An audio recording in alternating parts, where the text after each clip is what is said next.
ସମସ୍ତଙ୍କୁ ମୋର ଜୟ ଜଗନ୍ନାଥ ଦିଲ୍ସେ ଜୟ ଶ୍ରୀରାମ। ଆପଣମାନେ କେମିତି ଅଛନ୍ତି? ଭଲ ଅଛନ୍ତି ତ? ସେମିତି ଭଲରେ ଥାନ୍ତୁ, ବିନ୍ଦାସରେ ଥାନ୍ତୁ, ଚାଲିବା ବ୍ଲଗ୍ଟିକୁ ଷ୍ଟାର୍ଟ କରିବା। ତ ମୁଁ ଆଜି ଆସିଥିଲି କୁଆଡ଼େ ଜାଣିଥିବେ, ଭୁବନେଶ୍ୱର ଇଣ୍ଟରନ୍ୟାସନାଲ ଏୟାରପୋର୍ଟ।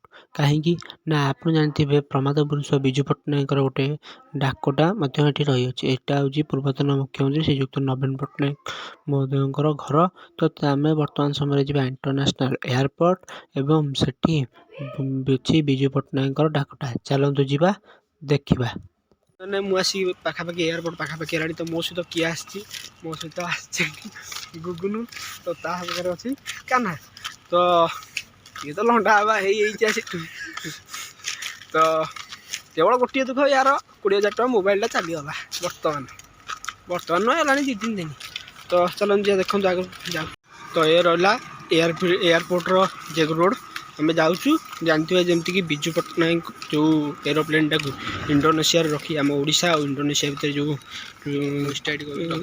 କେସ୍ ଚାଲିଥିଲା, ଆଉ ସେ କେସ୍ ପରେ ଏରୋପ୍ଲେନ୍ଟା ଯେଉଁ ବିଜୁ ପଟ୍ଟନାୟକଙ୍କର ଥିଲା ଡାକଟା, ସେଇଟା ବର୍ତ୍ତମାନ ଓଡ଼ିଶାକୁ ଆସିଛି। ଆମେ ସେଇଟାକୁ ଦେଖିବା ପାଇଁ ଯାଉଛୁ।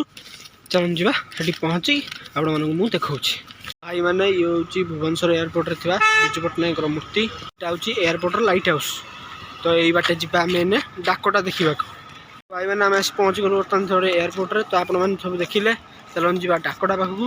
ଡାକଟା ଦେଖିକିରି ଆମେ ଘରକୁ ରିଟର୍ନ କରିବା, କାରଣ ଘରୁ ବାରମ୍ବାର ଫୋନ୍ ଆସିଲାଣି କୁଆଡ଼େ ଏପର୍ଯ୍ୟନ୍ତ ଯାଇଛ। ଆଉ ଲଣ୍ଡା ମୁଣ୍ଡିଆ ତ ଯାଉଛି ଯେମିତି ନେଇକି ଏୟାରପୋର୍ଟ ଏପଟେ। ଭାଇମାନେ, ଆମେ ଆସି ପହଞ୍ଚିଗଲୁ ବର୍ତ୍ତମାନ ଭୁବନେଶ୍ୱର ସ୍ଥିତ ଇଣ୍ଟରନ୍ୟାସନାଲ ଏୟାରପୋର୍ଟ ଚନ୍ଦା ମାମାଙ୍କ ସହିତ। ତ ଚାଲନ୍ତୁ ଯିବା ଇଣ୍ଟରନ୍ୟାସନାଲ ଏୟାରପୋର୍ଟ କେମିତି କ'ଣ ହେଇଛି ଦେଖିବା। ଆମେ ଆସି ପହଞ୍ଚିଗଲୁ ବର୍ତ୍ତମାନ ବିଜୁ ପଟ୍ଟନାୟକ ଇଣ୍ଟରନ୍ୟାସନାଲ ଏୟାରପୋର୍ଟରେ। ଆମେ ଯାଉଛୁ, ଚାଲନ୍ତୁ ଯିବା ସେ ଏୟାରପୋର୍ଟର, ମାନେ ସେ ଭୁବନେଶ୍ୱର ଯେଉଁ ବିଜୁ ପଟ୍ଟନାୟକଙ୍କର ଥିବା ଯେଉଁ ଡାକଟା, ସେଇଟା ଦେଖିବାକୁ। ଚାଲନ୍ତୁ ଯିବା ଭୁବନେଶ୍ୱର ଏୟାରପୋର୍ଟ। ତ ୟା ଭିତରକୁ ଯାଉଛୁ ଡାକଟା ଦେଖିବା ପାଇଁ। ତ କେଉଁଠି କେମିତି କ'ଣ ଅଛି ଡାକଟା ଦେଖିବାକୁ ଯିବା, ଚାଲନ୍ତୁ। ଭାଇମାନେ, ଏପଟେ ଯିବା, ଚାଲନ୍ତୁ। କଳିଙ୍ଗ ସେଣ୍ଟର ଏଠି ଥୁଆହେଇଛି। ଆମେ ଆସି ପହଞ୍ଚିଗଲୁ ବିଜୁ ପଟ୍ଟନାୟକ ଇଣ୍ଟରନ୍ୟାସନାଲ ଏୟାରପୋର୍ଟର ଥିବା ଡାକଟା ପାଖରେ। ତ ଚାଲନ୍ତୁ। ଇଏ ହେଉଛି ବିଜୁ ପଟ୍ଟନାୟକ ଚଲାଉଥିବା ଡାକଟା, ଯାହାକୁ ନେଇ ଆମ ଓଡ଼ିଶାର ଗର୍ବ ଗୌରବ ଲାଗି ରହିଥାଏ। ପ୍ରମାଦ ପୁରୁଷ ବିଜୁ ପଟ୍ଟନାୟକ ଏହି ଏରୋପ୍ଲେନ୍ ନେଇ ଯୁଦ୍ଧକାଳୀନ ବିମାନ ମଧ୍ୟ କରିଥିଲେ।